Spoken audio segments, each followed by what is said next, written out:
Hi! Hello! Welcome back to my channel. ఈరోజు ఒక మంచి సింపుల్ అండ్ టేస్టీ రెసిపీ మీతో షేర్ చేసుకుంటున్నానండి. పరోటా. ఈ పరోటా ఫస్ట్ టైమ్ ట్రై చేసేవాళ్ళు కూడా చాలా ఈజీగా చేసుకోవచ్చు. నేనైతే ఫస్ట్ టైమే ట్రై చేస్తున్నానండి. కానీ పర్ఫెక్ట్‌గా, నీట్‌గా వచ్చింది. అంతేకాకుండా టేస్ట్ కూడా చాలా బాగుందండి. ముందుగా ఛానల్‌ని చూస్తున్నవాళ్ళు లైక్ చేసి సబ్స్క్రైబ్ చేసుకోండి. మరిన్ని సింపుల్ అండ్ టేస్టీ రెసిపీస్ కోసం మీ ఫ్రెండ్స్‌కి, రిలేటివ్స్‌కి షేర్ చేయడం మాత్రం మర్చిపోకండి. ఇప్పుడు ఈ రెసిపీ కోసం నేను ఒక 1 కప్ మైదా, అలాగే ఒక 2 కప్స్ గోధుమ పిండి తీసుకున్నానండి. అసలైతే మైదాతోనే చేస్తారు. బట్ అంత హెల్త్‌కి మంచిది కాదని నేనైతే గోధుమ పిండి తీసుకున్నాను. ఇప్పుడు దీంట్లో ఒక 2 టేబుల్ స్పూన్స్ షుగర్, కొంచెం సాల్ట్, కొంచెం కొంచెం వాటర్ యాడ్ చేసుకుంటూ చపాతీ పిండి మనం ఎలా కలుపుకుంటామో సేమ్ అలానే కలిపి ఒక 1 అవర్ పక్కన పెట్టేసుకోవాలండి. కొంచెం నాననివ్వాలి. ఇప్పుడు మనం ఇలా పార్ట్స్‌గా డివైడ్ చేసుకొని పక్కన పెట్టుకోవాలి. పిండన్నది ఆరనివ్వకూడదు. ఇప్పుడు మనకి ఏ సైజ్‌కి పరోటా కావాలంటే ఆ సైజ్ కొంచెం పిండి తీసుకొని ఆయిల్ అప్లై చేసుకుంటూ చపాతీ కర్రతో ఇలా పరోటాని రెడీ చేసుకోవాలి. ఈ పరోటాకి ఆయిల్ ఎక్కువే పడుతుందండి. ఇలా కంప్లీట్‌గా రెడీ చేసుకున్న తర్వాత ఒక నైఫ్‌తో నేను ఇలా కట్ చేసుకుంటున్నాను. పరోటా అంటేనే మనకి ఫస్ట్ లేయర్స్ ఫార్మ్ అవ్వాలి కదా!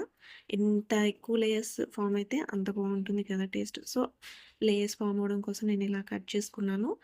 ఇలా కంప్లీట్‌గా కట్ చేసుకున్న తర్వాత ఇలా రోల్ చేసుకోవాలండి. కొంతమంది ఇలా కట్ చేసుకోకుండా జస్ట్ రోల్ చేస్తారు. బట్ నేను ఫస్ట్ టైమ్ కాబట్టి ఇలా కట్ చేసుకున్నాను. ఇలా మళ్ళీ ఫైనల్‌గా ఇలా మొత్తాన్ని ఒక రోల్ చేసుకొని, ఆయిల్ అప్లై చేసుకొని పక్కన పెట్టేసుకోవాలి. ఇవి ఆరనివ్వకుండా చూసుకోవాలండి. చూసారు కదా! ఇలా ఆయిల్ అప్లై చేసుకొని పక్కన పెట్టేసుకుంటున్నాను మిగతావి కూడా. ఇది మొత్తం కంప్లీట్‌గా ఇలా చేసుకున్న తర్వాత చపాతీ కర్రతో అన్నా చేసుకోవచ్చు. లేదా నేనైతే చేత్తోనే ఇలా ఆయిల్ అప్లై చేసుకుంటూ ఇలా ప్రెస్ చేసుకున్నానండి. ఒకేసారి చేసుకొని పక్కన పెట్టుకోవాలి అంటే పైన పొడి పిండిని ఒక లేయర్‌గా వేసి మళ్ళీ ఇంకొక పరోటాని వేసుకుంటే మనం కాల్చేటప్పుడు అంటుకోకుండా నీట్‌గా వస్తాయి. చూడండి చపాతీ కర్రతో చేసినా కానీ మనకి లేయర్స్ అన్నది ఎక్కడ డిస్టర్బ్ అవ్వవు. ఇలా పెనం బాగా వేడైన తర్వాత ఇలా ఆయిల్ అప్లై చేసుకుంటూ 2 సైడ్స్ కాల్చుకోవడమే. మనం ఇందాక ఒక 2 టేబుల్ స్పూన్స్ షుగర్ వేసుకున్నాం కదా! ఆ షుగర్ వేయడం వల్ల మనకి ఇలా కాల్చేటప్పుడు కలర్ అన్నది బావుంటుందండి. కొంచెం గోల్డెన్ బ్రౌన్ కలర్‌లో వస్తుంది. అలాగే టేస్ట్ కూడా చాలా బావుంటుంది. చూస్తున్నారు గదా! కాల్చేటప్పుడే అర్థమవుతుంది లేయర్స్ అనేది మనకెక్కడ డిస్టర్బ్ అవ్వకుండా నీట్‌గా వచ్చాయి.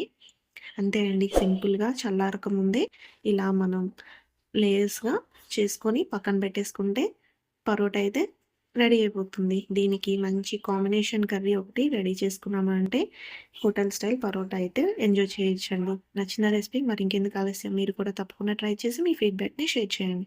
మరిన్ని సింపుల్ అండ్ టేస్టీ రెసిపీస్ కోసం ఛానల్‌ని లైక్ చేయండి, సబ్స్క్రైబ్ చేసుకోండి. మీ ఫ్రెండ్స్‌కి, రిలేటివ్స్‌కి షేర్ చేయడం మాత్రం మర్చిపోకండి. Thanks for watching.